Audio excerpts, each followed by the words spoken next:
Christy here, and today the topic of this video is, does Jesus spoil your fun? Well, when I usually say Christian, people have this idea of us being this type of boring, strange, and restricted type of people. And they built this idea of us as we like board games, country dancing. We might play poker occasionally, but never ever ever for money. And that's how we come out as. But Jesus, who is the founder of Christianity, when he was on earth, he got accused of many things, but never for being boring. And the serious types of people didn't like him because they accused him of having too much fun and he wasn't boring enough. Luke chapter 7 verse 34, the Pharisees, which are the serious types of people, they called Jesus a gluttonous man, a drunkard, and a friend of tax collectors and sinners. Why? Because, he ate and he drank. But when John the Baptist didn't drink and he didn't eat, they called him demon-possessed. Can you make your mind up, people? Seriously? And so basically they were accusing him of eating too much, drinking too much, and spending a lot of time with the wrong type of people, which have too much of the wrong type of fun. So Jesus' first miracle was at a wedding, and he made wine from really boring water. But he didn't make it for himself, but he made it for others so that they can enjoy. Same way he came here. He didn't come to enjoy his life, but he came to give us life. In John chapter 10 verse 10, it says, I came to give you life and life to the full. I don't really want to talk about this, but I think it's kind of important, so I will. Because most people are like, but Jesus spoils your fun when it comes to this. What about sex? That's where we Christians have an anti-fun reputation when it comes to sex, basically.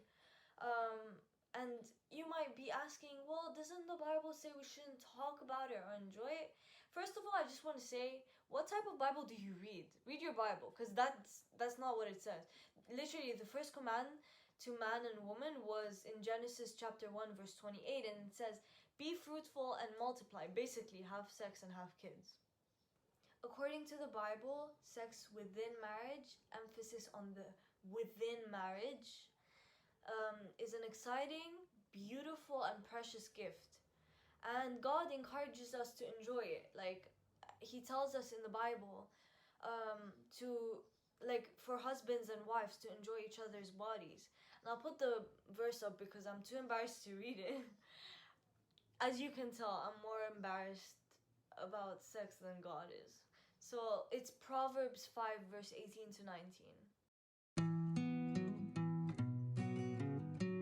You might think that Christians hate sex, and you might be right about some, but Jesus says yes to good things, and that's why he made them. Next thing you have to understand is Jesus says no to bad things. So Jesus says no to getting drunk, no to sleeping around with people who you aren't married to, no to gossiping. But he also says no to being these really annoying type of people who don't drink, don't gossip, don't sleep around, but spend their whole time looking down on people who do. Sometimes no are for our own good.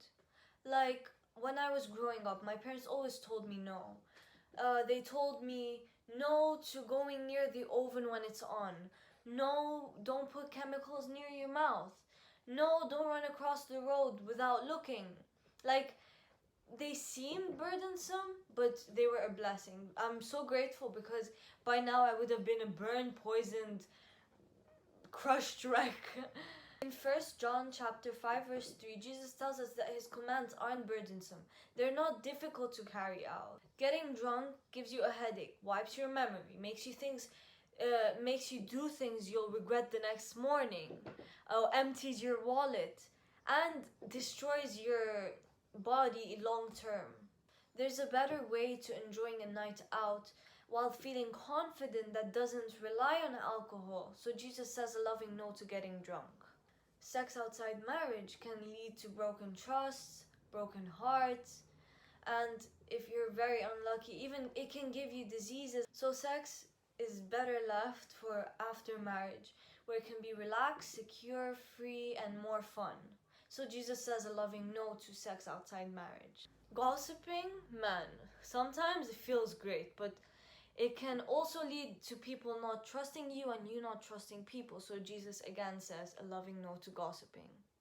Sometimes we don't exactly understand why Jesus says no to certain things. And like we might say, oh, can I just get drunk once every now and then without causing anyone trouble? Like, why does the Bible say no to that? If I'm not causing anyone trouble, to be honest, just you have to understand that Jesus' commandments are for your own good. And sometimes you just have to trust him even when it's hard to understand, because he knows better. I heard this story about like a 6-year-old whose mom was like really sick, and she had this like infection which can be passed on really quickly. And so all he could look at her with was through a glass window. Like he couldn't go near her. And so he sat and he argued with his dad, like, how could she possibly hurt him? It's his mom, like, it's impossible, he wants to go see her. And like he refused to acknowledge that his dad might know more to life than he did, right? But the no that the dad gave him was for his own good, even though he didn't understand it. My question to you is, do you trust God?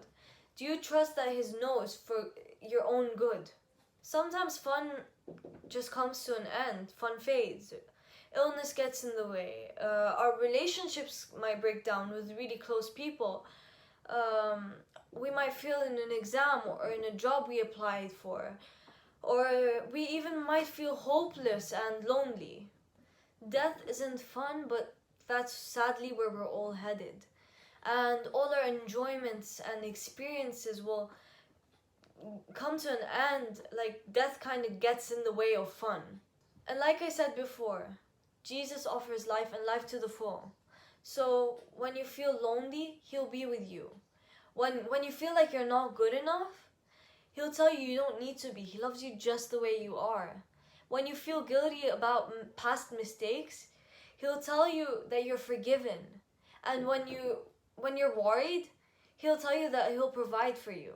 When you look at it like that, you start to see that Jesus doesn't ruin your fun. It's actually quite the opposite. Thanks guys for watching this video. Make sure to hit the thumbs up button and subscribe. Also comment down below what you think we should do next.